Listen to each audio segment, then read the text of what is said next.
Hello, New Mexico, and welcome to Around the Roundhouse, the New Mexicans political podcast featuring the policies, politics, and personalities of the state capitol during the 60-day legislative session that starts January 21st. My name is Daniel Chacón, and I'm the state government and lead politics reporter for the New Mexican. My colleagues and I will be bringing you the latest news and information from the Roundhouse.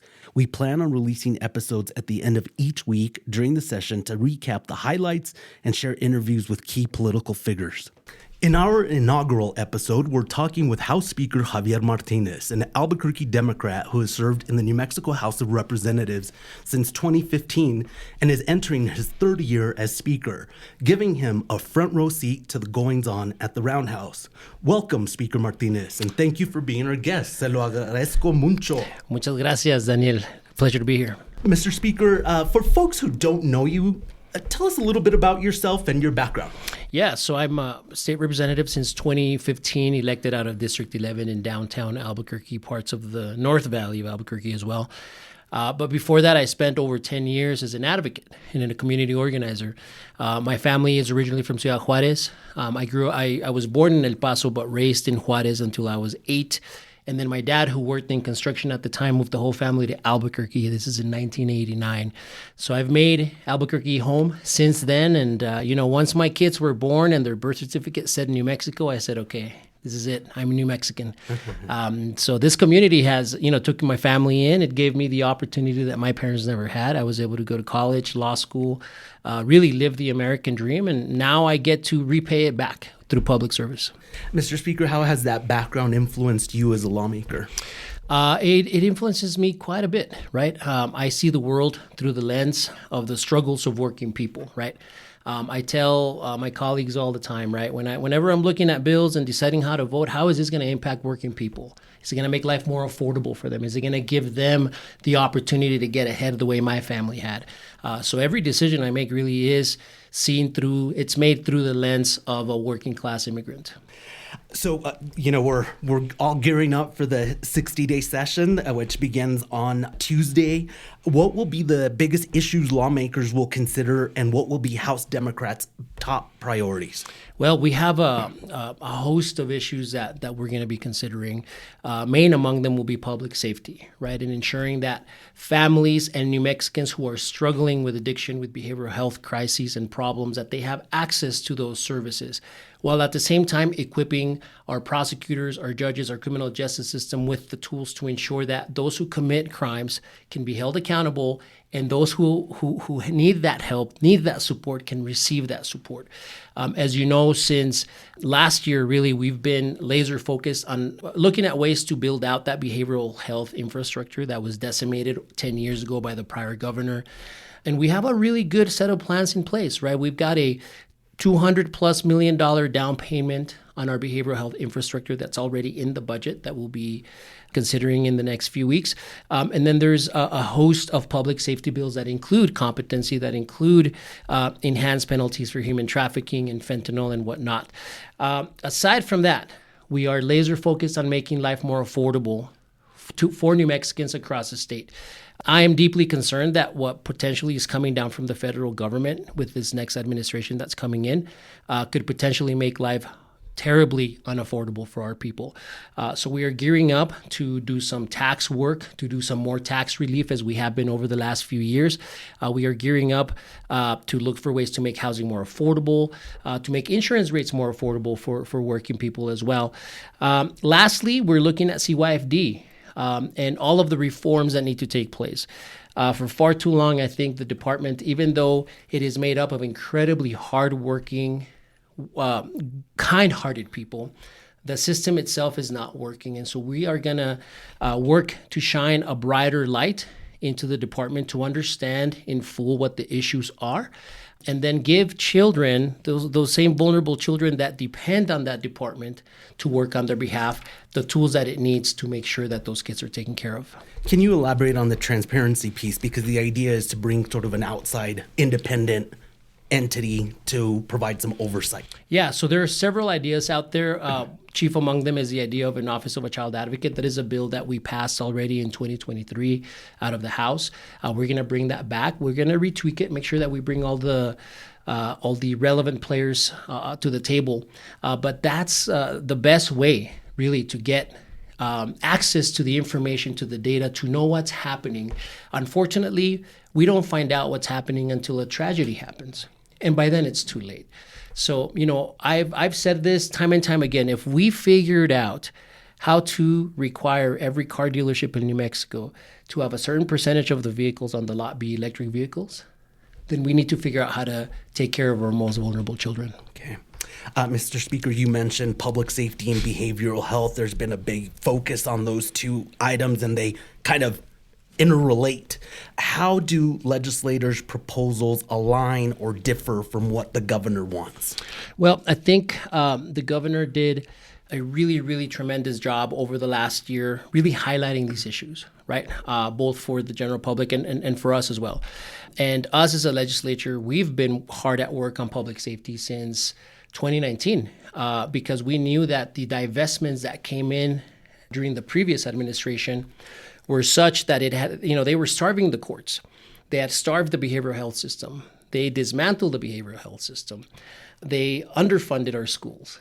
Right? They did not fund early childhood education. So when we took over in 2019, when this governor took over in 2019, there's been a host of policy victories on behalf of children and vulnerable families and to support public safety. I think what we saw during the special session was not so much disagreement on the issue or on what needs to be done. I think it was more disagreement on how to get it done. And so us as a legislature, us as a deliberative body of policymakers, we wanted to make sure we had enough time to come up with a concept that truly deals with the issue at hand, people who will have competency issues and who commit crimes and need to be held accountable for those crimes. And at the same time, the opportunity to fund and build out the infrastructure. So I don't think there's that much of a difference between the concepts. I do think that what we have now, the how, is a lot better aligned with not only our values as New Mexicans, but with the resources that we have in hand to ensure that the services are delivered. As you noted, we had the special session in July that ended after just 5 hours with legislators not really taking up any of the governor's proposals at that time.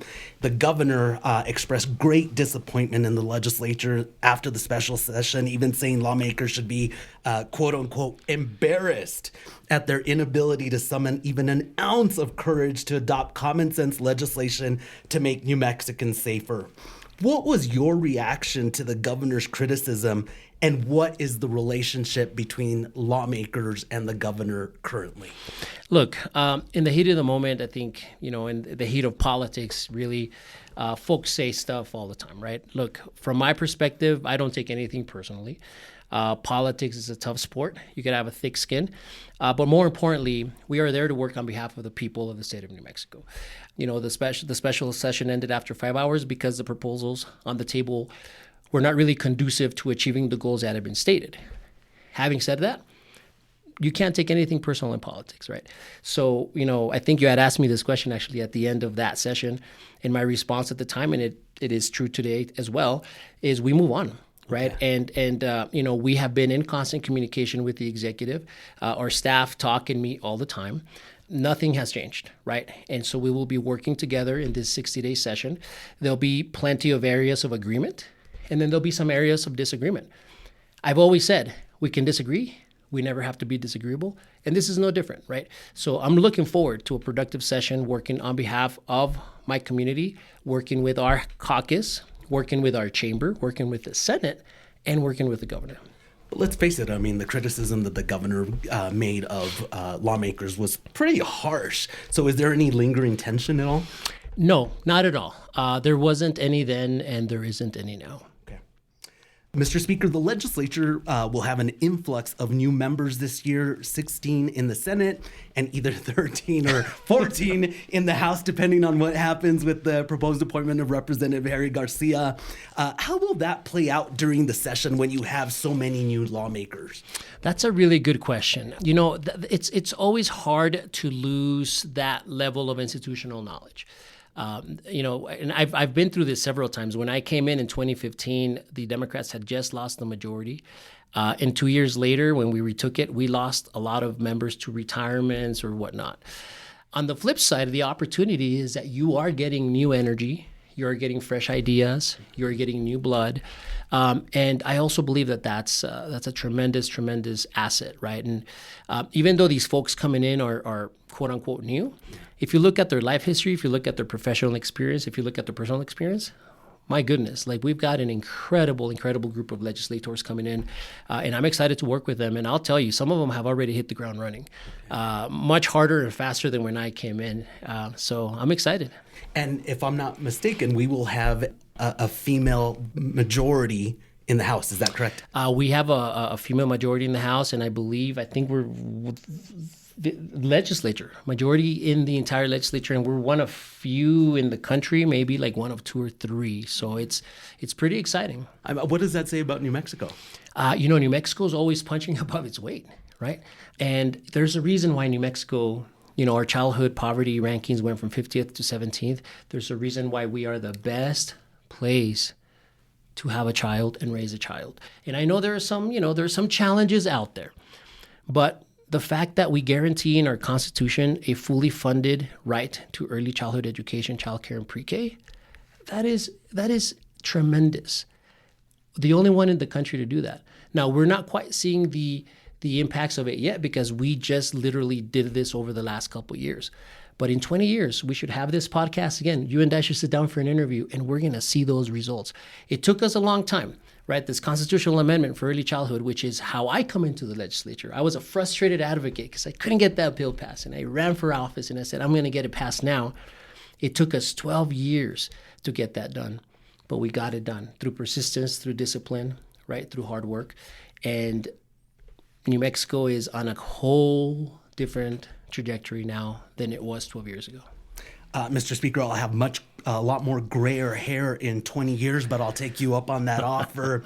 I was going to ask you here that your team, the Philadelphia Eagles, is in the playoffs. At the same time, President-elect Donald Trump will be inaugurated on Monday. Which one has you biting your nails more?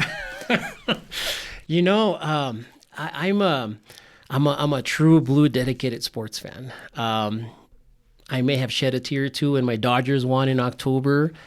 I may have shed a tear or two last year when the Eagles got knocked out of the playoffs. So Eagles playoff football has me on the edge of my seat. I have not slept in 3 days. My 10-year-old boy is the same way. And I'm just hoping and praying that on Sunday I can text several of you, including your colleague here, who roots for the other Pennsylvania team, and tell them how great we did. Philadelphia Eagles on the edge of my seat. Mr. Speaker, am I missing to ask you anything you want to add about the upcoming session?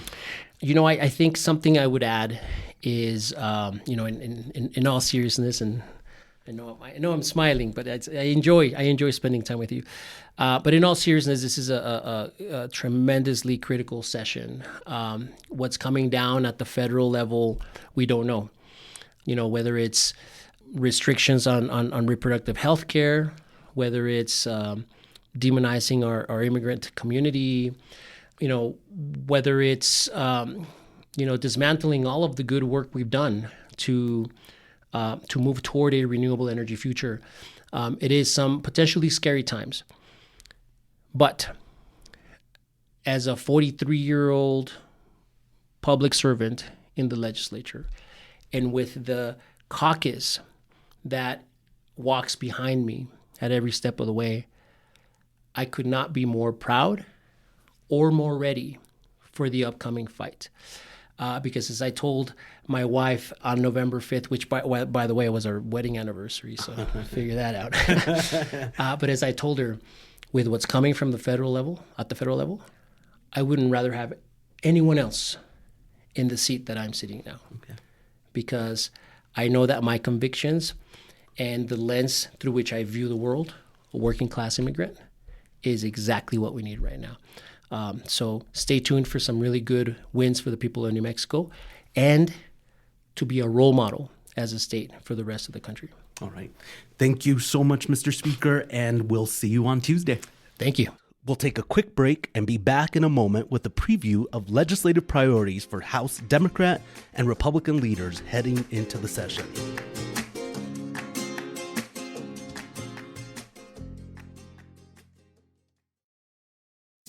This is Patrick Dorsey, publisher of the Santa Fe New Mexican. Looking to reach a wider audience and grow your business? For 175 years, the Santa Fe New Mexican has been the trusted voice of Santa Fe, with unmatched local reach in print and online.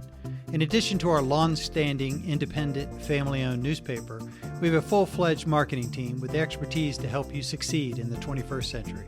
From traditional print to precision-targeted digital advertising, we have the tools to connect you with your ideal customers. Partner with us and see the results for yourself. Advertise with the Santa Fe New Mexican and unlock your business's full potential. Visit us at santafenewmexican.com/advertising or call us at 505-995-3852. Thank you.